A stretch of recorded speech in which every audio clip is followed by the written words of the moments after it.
So with the St Mirren game passed and the AGM for Rangers coming up, I know for a fact there's going to be some interesting questions for us to react to in this video. So due to work commitments, I never actually got to see the game, but from the highlights and what everybody said online, it looks like we had another game where we had a first half that just was nowhere near up to par, followed up with a pretty decent second half. And to be honest, my reaction to that game and the highlights and the news is I'm not really surprised in the slightest. How many times this season have we sat down and spoke about a game where we either managed to put in a pretty decent first half and not followed it up with a second half, or vice versa? So after the game, This Is Ibrox podcast tweeted 2 assists for Todd Cantwell yesterday after Felipe Clement moved him back to his favoured position. Will we see Cantwell to return to his form of last season? Well, obviously I think always the natural reaction was going to be to play him in his favoured position, because I know he was wanting to play him out wide, but it's the same with every single player that you play out of position. You can't expect them to be up to par, and I think it was one of the things, or one of the reasons I disagreed with him getting taken off in that 30-minute mark. I just didn't really see the point in it, especially if it was just to accommodate Sam Lammers, who, let's be honest, ever since he came in the door has been nowhere near up to scratch in a Rangers strip. And to be honest, picking our key player and moving our key player around positions in the team to accommodate players such as Sam Lammers is just a lost cause, and it's one of those things, as I said in previous videos, that can turn the fans against a manager. Beale tried it, there's managers before that have tried it just doesn't work. We need our key players playing in their most effective position. It's the only way forward. And to be honest, we all know how effective Cantwell is in his position, in that 10 position. He's probably the most talented player, I'd say, that we have at the club. And obviously we've got the likes of Ross McCausland, who had another decent performance in there as well to almost supplement that. It would amaze me if we seen a whole lot of the likes of Sam Lammers or Dessers in future games, and rightfully so. But let me know what you think. To me, I hope this is the end of seeing Cantwell played out of position, because he's quite literally just proven where he's most effective, where he affects the game more. And yes, he didn't have an amazing first half, but in fact no player had an amazing first half. It was slow, it was lethargic, it was, pass. There was no cutting edge to that first half, especially the first 20 minutes whatsoever. But again, we've just proved that Cantwell can only be fully effective in his natural position. On that St Mirren game, yet another game where McCausland has been one of those bright talking points, and I really hope we see a lot more of him going forward throughout the games, because it's only a talent that can be nurtured by giving him game time. He clearly looks up for it, he clearly looks like he's bright, he's got the mentality for it, so there's no reason whatsoever, I think, to almost protect him like most other managers would do. He's clearly desperate to get on that pitch and make his mark on the team and show the fans what he's about. And I think any academy prospect that comes through the squads, ends up in the first team, should rightfully so have that spotlight. So yeah, hopefully we see a lot more of McCausland starting. I'd like to see him start against Hearts. Hearts is a tough game, especially away. It's one of those games where it's up in the air who's going to start. It's this period in December that we need to realise that protecting certain players, injury and fitness wise, regardless of how fit they actually are, we need to protect the squad from overworking them, from giving them too many minutes. So it'll be interesting to see whether he starts this Wednesday or whether he comes off the bench. But let me know what you think. Would you start him on Wednesday, or would you protect him and keep him for the game at the weekend? So moving on to a Celtic fan's wet dream, and that's the Rangers AGM. Now, the AGM this year is probably going to be one of the most interesting AGMs we've seen in a long time, considering the mistakes that were made in the summer, the fact that Beale was allowed a free rein to recruit whoever he wanted, and that did just never turned out the way it was supposed to. Obviously, we've got questions such as why did we have no director of football in place once Ross Wilson left. There'll be all sorts of questions. Mostly, I'm hoping, is going to be centred around that summer window, because at the end of the day, the fans are going to demand answers. And the Every Other Saturday podcast tweeted, what we actually want to hear: transfer policy, scouting, funds, etc. But in reality, the questions that will be asked is, when will Rangers Ducks be back in the store, and why is there no black rooster in the enclosure? I mean, every AGM, every single year has been scrutinised with the more daft and kind of timid questions for the board, and I think the AGMs this year, obviously the spotlight's on the shareholders that are there. They're the media that's there as well. Those are the people with the power, and I really hope that the people that are there, and I have no doubt they will, but I really hope the people that are there put some really pressing questions on this board, because I think there is a lot to answer for. I wouldn't see any point in wanting updates on car parks and what the Rangers store are selling and these kind of softball questions, because at the end of the day, this AGM can go a long way at getting some clarity for the fans, maybe getting admission for mistakes, maybe getting plans going forward. I'd like to see a lot more about how this player trading model is working, how it's worked in the past, and how they're planning to take it to the next level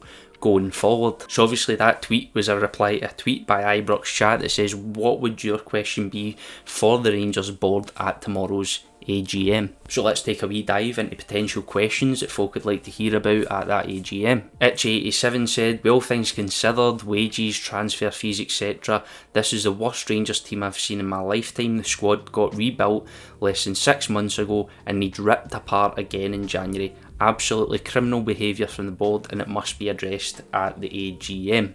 Now, there's no doubt that the board do have a massive role and a massive responsibility within that window in the past, but I've said it before, I genuinely believe ever since 55 we've kind of not took our foot off the gas, but I feel like a lot of mistakes that have been made that's kind of set us back since then. Instead of pushing on and taking advantage of that position when we won the league, we've kind of regressed since then, and obviously we're kind of pushing up there with Celtic's wage bill, which when you look at the squad that we've got right now and the results they're getting and the output we're getting from these players, yes, criminal's a word that I would use to describe what's going on. As for the worst Rangers side I've seen in my lifetime comment, I mean, obviously it's an exaggeration, we've seen a lot worse, but it does feel a lot worse right now because the standards are so high. We've won that league title, and yet again we've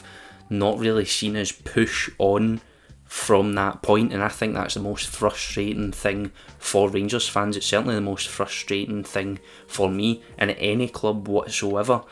The number one thing that you see clubs end up regressing, stepping back and failing at, you look at teams like Man United, look at teams like Chelsea, they've took massive steps back. Why? Because the recruitment hasn't been up to par, it hasn't been up to scratch. In my opinion, it's one of the most important parts of a football club, and when you're like us and you've got a player trading model, you absolutely need to get that recruitment process spot on, because at the end of the day it is theoretically what is going to drive most of our profit margin. Another question for GP1872, the transfers in the summer need scrutinised. Who sanctioned them? What due diligence was done, and by who? Now obviously, when we take a look at the squad in the summer and the way things panned out, there was a lot of kind of cloud over. So if we didn't have a director of football, we've got a recruitment team that is at the end of the day aging. Who took leadership in this role? Was it solely down to Beale? Was Beale given a complete free rein to go and handpick whoever we wanted? Did that scouting department have any input?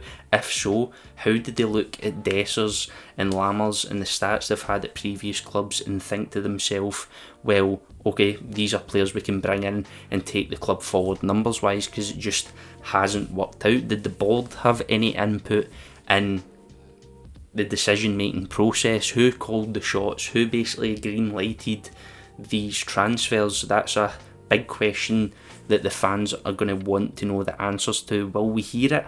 I don't know.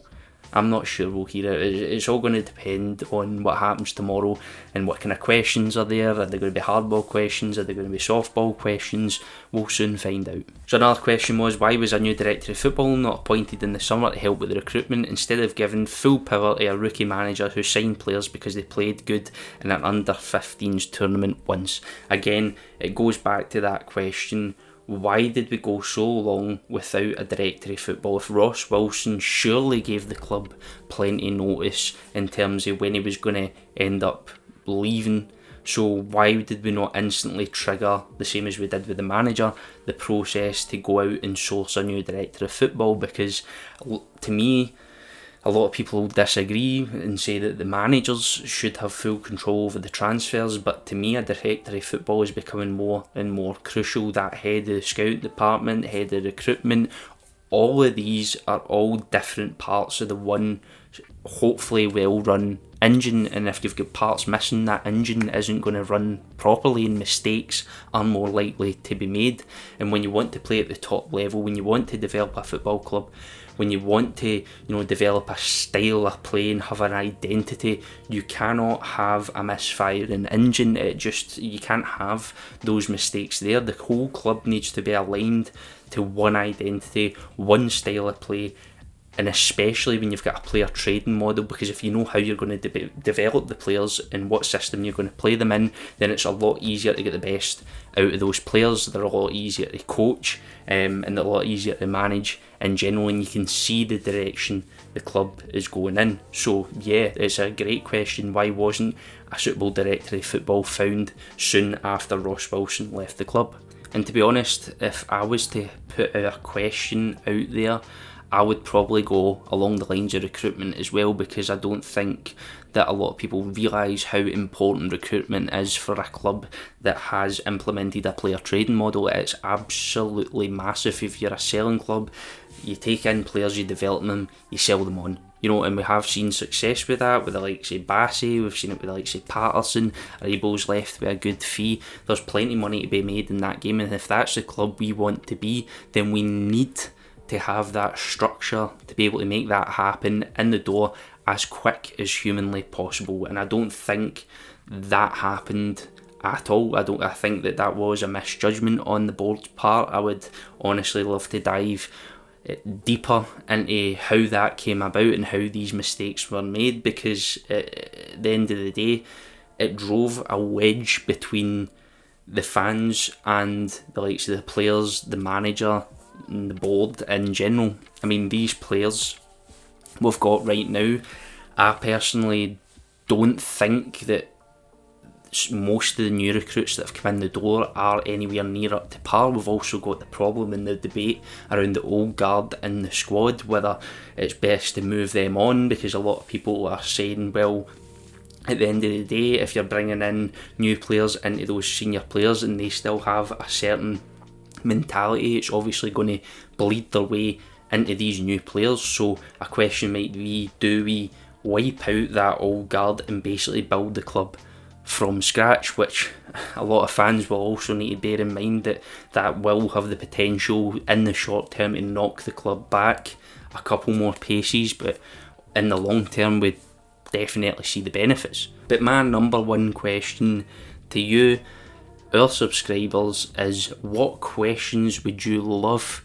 to hear the answers to in this upcoming AGM? And what did you think about the St Mirren game at the weekend, the first half performance compared to the second half? Was there anything you'd have done a little bit differently? Is there anything you'd like to see in the upcoming Hearts game in terms of starting lineup wise or at the weekend?